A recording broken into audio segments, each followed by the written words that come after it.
Hey, how's everybody doing tonight? It is 8 o'clock. It is time for a Q&A session with the Grn Mchn Multisport coaches. I've got Coach Rob with me here. How you doing, Rob?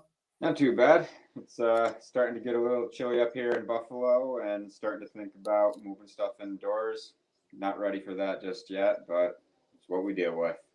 Yeah, you were telling me it's down to 32 degrees this morning. Yep. That's tough. That makes it difficult. So I'm sure there might be some questions out there about winter training, anything like that. We're doing just a Q&A session tonight. Ask anything that you want to, triathlon related, endurance sports related, running, cycling, swimming, whatever, and we'll do our best to give you an answer there or direct you to somebody who can answer that better. So that's just one of the sessions we plan on doing throughout the month. And we'll do a couple different things. We've done kind of a topic that we covered in depth already, talking about the end of seasons. If you sorry, if you have not seen that one already, go back and check that out. That's on our channel. That was 2 weeks ago. Last week we had an interview with a great guest. That was an ultra runner who also dabbled in triathlon a little bit. So check that out. That was an interview with Clint Seeger. So that show was pretty fun. And we're doing a Q&A tonight. So one thing we haven't really done on the channel is kind of talk about who we are and what we do too much. So Rob, do you want to give us a little bit of background about you as an athlete and a coach? Yeah, so I come from a swimming background, was a swimmer in high school, competitive swimmer in college, and went 4 years swimming in college, then realized, I've been doing this for a while, kind of got burnt out by the end of my senior year, dealing with a few injuries, and took, I think, about 2 years off. And one of my athletes, I got into coaching after that. So I was coaching D3 swimming while I was working on my master's degree. And one of my athletes signed up for his first half Ironman and was like, you'd probably be good at this.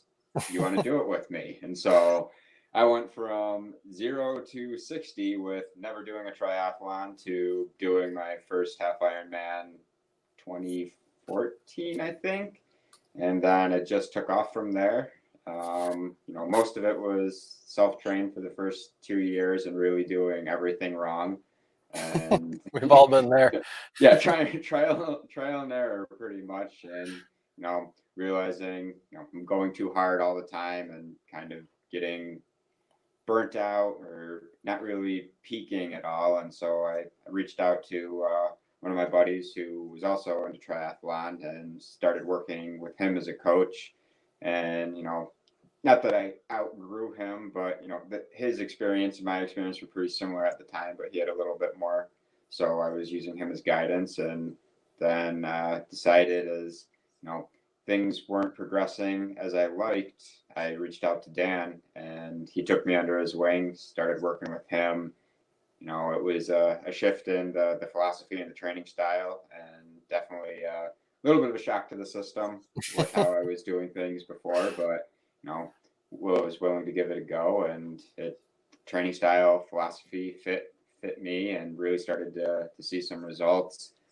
And I think around 2018, I got a couple of overuse injuries, just little things that became nagging, and decided to take a step back and let them heal up. And that kind of turned into a 2-year hiatus, and trying to find the motivation to get back to it now.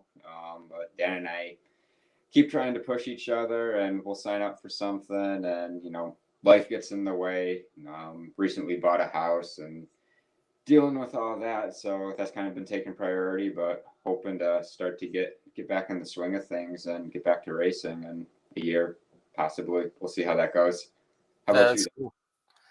Yeah, a lot of the same story. Swimming background. I did a lot of running in high school, cross country, track, all that good stuff. Came from a soccer background and hockey background, which I'm actually going full circle and going back into a little bit of hockey right now, but that's a different story.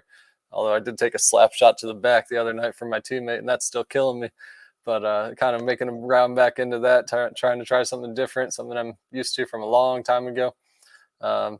Kind of was doing a little bit of swimming and running in college. I did a year of outdoor track in college, but after a 7-month swim season, that's sometimes 2 practices a day, swimming almost 50 miles a week if you convert the yardage over. I just needed a break at that point, so I only ran 1 year of college track, and kind of hung that up. And this actually brings up a pretty interesting story. We had there was an open track meet at Geneseo where I went, and our swim team entered a mile relay, and we actually beat some other schools' A teams because we had a lot of old Pretty track runners on the impressive team. swimmers, because I know. We all a lot showed of up. We times you didn't, hear the swimmers and struggle. track's like really, it's funny because track's really particular about everybody matching. Like everybody has to have the same shorts and shirts and everything. And we didn't really have anything that matched because we just kind of decided a week prior to do this. So we had on like basketball shorts and like tank tops or something. And everybody else is out there in their track uniforms. But we beat a couple teams like Alfred State and whatnot. But I mean, you I didn't don't show know. up speedos to match. No, not really. We could have, but they probably wouldn't have let us run. So we kind of got through all that. I always loved running, so I had to come back to that. And, I never really took a break like most people do coming out of 4 years of college swimming. And I just kind of jumped full steam into triathlon. I didn't really get the progress I wanted in my college program. It didn't really fit what I needed as an athlete. I was always way overtrained, like showing up to practice feeling like I should have already been done with practice and not being able to move my arms for the first 3,000 yards of practice and just trying to grind that out. So kind of started doing my own thing after that, and started having a lot of success with it, and kind of took a look at what I saw growing up in the Buffalo, New York area with a lot of people, trying to cram a lot of racing and training into a very short time in the year. And just kind of went back to the drawing board and started over there. And that kind of developed into the coaching company. And we've worked with a lot of people. I know you have as well, getting people ready for primarily half Ironman and Ironman distance races, although we do coach shorter stuff as well. So that's kind of where we are right now. And I did a ton of racing for probably 10 years. Lots of big races all over the country, and always trying to qualify for that next championship or whatever, and had a lot of fun with it. And I need to get back there at some point, but at some point you also need to take a step back from it because it was all I did for 10 years. Definitely. You gotta, like you said, you're getting back into hockey, something that, you Yep. haven't done in a while. Do those things that you enjoy. And, when the time comes, I think it's one of those things where you kind of know it's time. I think after when I took the break from college swimming and the 2 years off, it was like one of those things where it's like, all right, this is something I want to do. Like it clicked. And, I think I've been trying to force it a little bit and get back to it. And, Hmm. when I start forcing it, I know it's not right. And I take that step back. And, I think once I'm ready to get back into it, it'll come back pretty quick and natural. Yeah, I think so for sure. And it's definitely important to listen to your body and not force things like that, or otherwise you're not going to enjoy it. You're probably going to end up hurt, and it's not going to be good for anybody. But yeah, so we wanted to share a couple things that we haven't really gone over too much. And all these things are linked down in our description bar if you ever want to check them out. We've got our webpage up there. You can check out kind of our philosophies and what we believe as coaches and kind of what we do when we work with our athletes, a list of our services, a little bio on us. We also have a bio down in the description bar in this YouTube video. So whether you're watching the recording or if you're hanging out with us live, you can check that out and read a little bit about us, even though we just told you a little bit, and some of our athlete testimonials and some more stuff, partners, photo gallery, good stuff. This is one of our documents we send out to a lot of inquiring athletes, just kind of a really good overview of who we are and what we do. So you might want to flip through that at your own time. And it's like a little pamphlet, like a brochure, our philosophy, a little bit about our coaches, what kind of training zones we use. We are partnered up with Training Peaks, so we do a lot of work with athletes that come from that direction, and just a lot of information about kind of what we believe in and how we handle things around here, and ways to contact us. We do also offer some other services if you're not interested in having a coach. We do, bike and run threshold testing. That's a pretty popular one for us, helping people establish their zones. One thing that we say a lot is, there's exercising, then there's training.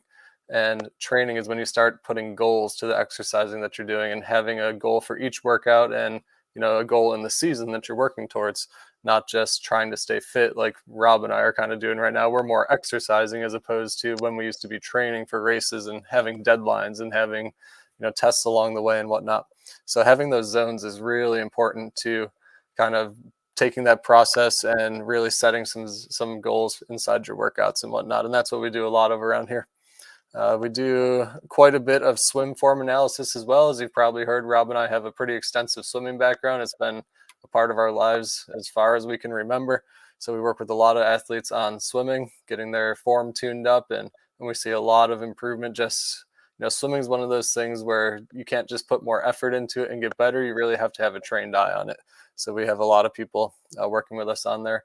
And, kind of Rob alluded to this a little bit here, and some of our other athletes that we work with have said this as well in the chat in our previous shows, that injury avoidance is one thing that we hold very highly around here, and run form analysis is definitely a thing that we work on with a lot of people.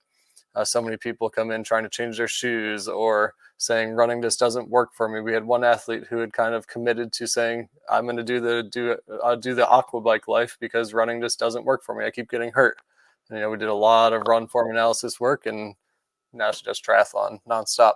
So run form is usually the culprit when any kind of nagging injury shows up. So we do a lot of run form analysis there. And you can just check out pretty much everything else we do here. We do a lot of this work with our athletes on fueling case studies, trying to make sure, take a look at what they're doing and then kind of adapt it to where they're heading or what their goals are in triathlon. If you're racing long, the longer you race, the more important fueling becomes. So we spend a lot of time working on that. And we also offer our coaching consultations, where if you just want to pop in and say whatever and talk about whatever, we're here. So that stuff's all there, and it's all linked down in the description below. Let's see, if you are in the chat and you have any questions for us, absolutely start putting those in the comments bar. You might see that little thing going across the bottom of our screen down here. It says live chat is reserved for subscribers only. You may participate in chat 5 minutes after you subscribe to the channel. We always turn that on just to keep all the trolls out and make sure it's people that actually want to participate and hang out with us here tonight. So if you're not subscribed yet, do that. And then within 5 minutes, you'll be able to chat and let those fly in the comments bar. And that's really what we're here for tonight, just to sit and talk and answer the questions that you might have for us. And one that we have for people out in chat, if you're hanging out without much and you're just listening, is what part of the world are you tuning in from tonight? We want to hear where people are from, where they're listening from, and all that good stuff. I'm down in the Richmond, Virginia area, and Rob, you're up in Buffalo, right? Yep. So we're a little bit all over the place here, and that's the way we like it. And another thing we do want to hear about is, did you race this past weekend? Tell us about it out in the chat. We want to hear all that good stuff. We're just hanging out and talking tonight. Yeah, race season slowly closing down up here. Like you said, it's a narrow window, and I think you mentioned when we started it was 32 degrees this morning, and no, not ready for those temperatures yet. But luckily, it's warming up during the day. But kind of that sign of it's the changing of the seasons, and got to get used to the snow flying soon. Absolutely. I guess my mom's not watching the show. She's trying to call me right now. Thanks a lot, Mom. She was our biggest supporter last week. Yeah, that makes it tough. That was one of the reasons I had to get out of the Buffalo, New York area. It's just too cold. I was calculating it at one point. I was spending 14 hours on the trainer every week approximately, and I said, this has got to change. Oof. So I came down here, and I was like the only person in town riding all year round. So even though it's Virginia, it still gets cold around here, and people still head inside. But I was out there, rain, snow, whatever. I didn't care. It was not 20 and snowing like Buffalo. Yeah, we're starting to toy with the idea of getting a treadmill since we dropped the gym membership and built our own weight room in our basement. Right. Figured might be time to invest in that now that it's getting colder. Right on. Yeah, that's always super convenient. That just makes it so much better. On those cold nights where you don't want to leave the house and go, you can just hop on it in the basement.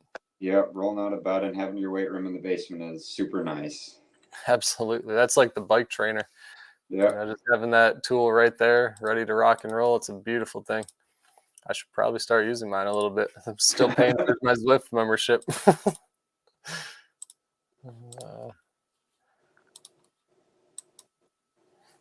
All right. Maybe people are waiting there 5 minutes. Maybe if you didn't race this past weekend, there's another question for you. Do you have a race coming up this weekend or anytime in the future? Tell us all about it.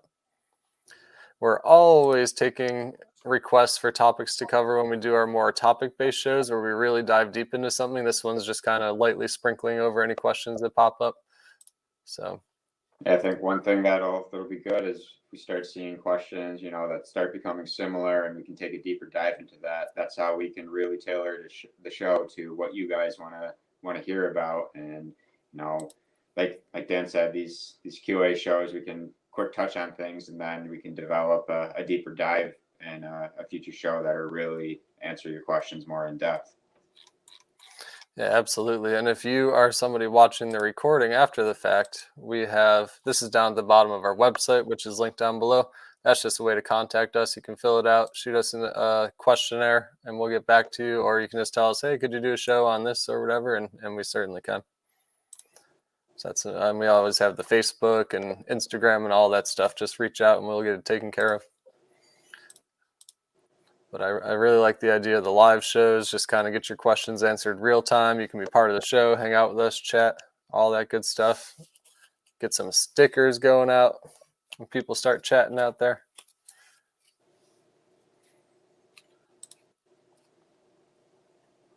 And one thing we do like to offer for our viewers as well is just email us, let us know you've been watching the live stream, and if you're interested in coaching services, you can have 25% off your first month of coaching services for anybody new to the program.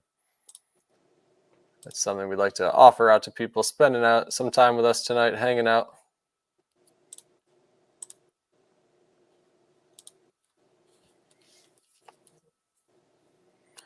What was your favorite workout this week so far, Rob? Actually starting to put together a little bit of a lifting routine. It's kind of what's drawing my attention right now. I tried running and it's just not clicking for me. So I started up a 3-day split just to kind of get the muscles moving again. I'm sure I'm going to be feeling it tomorrow, but Oh yeah, good to be doing something and actually have a little bit of a drive towards it. How about you? we've got an issue here. I'm just reading this right here. I think our video is private, so we're gonna have to make this public. Oh, Hold on, geez. I'm gonna play around with that. You just one of the workouts I did recently was. I gotta go to StreamYard real quick. Hold up. One of the workouts I did recently made me feel like an athlete again. Was I got in the pool and I started swimming, and I had about 30 minutes or so. So I started doing some 500s. And all right, now we're public. No, we're not. Well, what the heck? I'm going to start this thing back up again. We're going to come right back onto the show. You hang out. We'll be right back. We're going to end the broadcast and start a new one up.